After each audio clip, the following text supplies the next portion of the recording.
નમસ્કાર આંગણવાડી કર્મચારી બહેનો, સ્વાગત છે તમારું આજના આંગણવાડી માનદ વેતન વધારાના સમાચાર સાથે આપણી આ યુટ્યુબ ચેનલમાં, જેનું નામ છે ગુજરાતી જીકેની જમાવટ. તો આ રાજ્ય સરકારના આંગણવાડી કાર્યકરોને આખરે પગાર વધારાની જે માગણી હતી તે સરકારે સ્વીકારી છે. ધારાસભ્યના હસ્તક્ષેપ બાદ સરકારે કાર્યકરો અને તેડાગરોના જે આંગણવાડી કર્મચારીઓના પગાર વધારાની જે માગણી છે તેને લઈ અને સકારાત્મક પગલાં લીધા છે. જાણીશું આજના વિડીયોમાં આપણે વિગતવાર કે દેશમાં કઈ રાજ્ય સરકાર દ્વારા લાખો આંગણવાડી કાર્યકર અને તેડાગર બહેનો માટે માનદ વેતનમાં વધારાની માંગ સાથે સકારાત્મક પગલાં લેવાયા છે તેના વિશે આજના વિડીયોમાં આપણે વિગતવાર ચર્ચા કરીશું. તો વિડીયોના અંત સુધી આપ બન્યા રહો. જો ચેનલમાં આપ નવા સબસ્ક્રાઈબર હોય તો ચેનલને સબસ્ક્રાઈબ કરી બાજુમાં રહેલું બેલ આઇકોન દબાવીને ઓલ નોટિફિકેશન ઓન કરો અને સાથે જ વિડીયોને તમે ગમે તો વિડીયોને વધુને વધુ શેર કરો. તો આંગણવાડી કર્મચારીઓના પગાર વધારાની માંગ જ છે, જેને ધારાસભ્યના હસ્તક્ષેપ બાદ સરકારે સકારાત્મક પગલાં લીધા છે. વાત કરીશું આપણે ઉત્તરાખંડની. તો ઉત્તરાખંડના કહી શકાય કે મુખ્યમંત્રી શ્રી પુષ્કરસિંહ ધામી દ્વારા ગતરોજ ઉત્તરાખંડ આંગણવાડી કર્મચારી યુનિયનના પદાધિકારીઓ સાથે કરેલ સેટલમેન્ટ મુજબ અને પગાર વધારાની જે માગણી છે તે સ્વીકારવાની વાત મુજબ જે છે તે આંગણવાડી કાર્યકર તેડાગર બહેનોની જે છે તે કહી શકાય કે જીત થઈ છે. સ્થાનિક ધારાસભ્યો તેમજ અલગ અલગ સંસદ સભ્યોના હસ્તક્ષેપ બાદ સરકાર આંગણવાડી કર્મચારી બહેનોના પગાર વધારા માટે સહમત થઈ છે. કાર્યકરોનું આ બાબતે કહેવું છે કે ધારાસભ્યોના હસ્તક્ષેપ પછી તેમની માંગણીઓ મુખ્યમંત્રી સુધી પહોંચી છે અને સરકારે આ બાબતે સકારાત્મક પગલાં લીધા છે.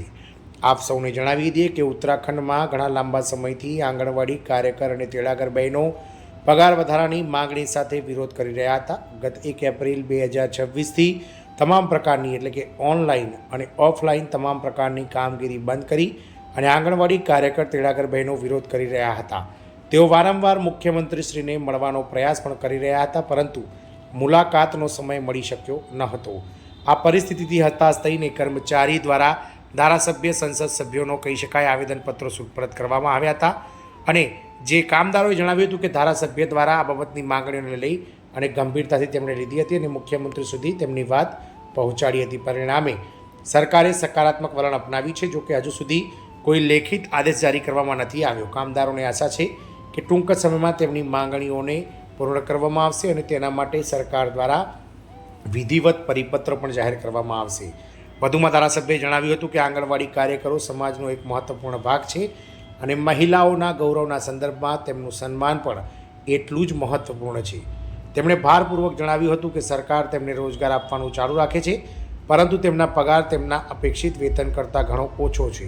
ધારાસભ્યએ ખાતરી આપી હતી કે તેઓ આંગણવાડી કાર્યકર તેડાગર બહેનો માટે હંમેશા બોલતા રહેશે અને તેમની માંગણીઓ સરકાર સુધી મજબૂતીથી પહોંચાડશે.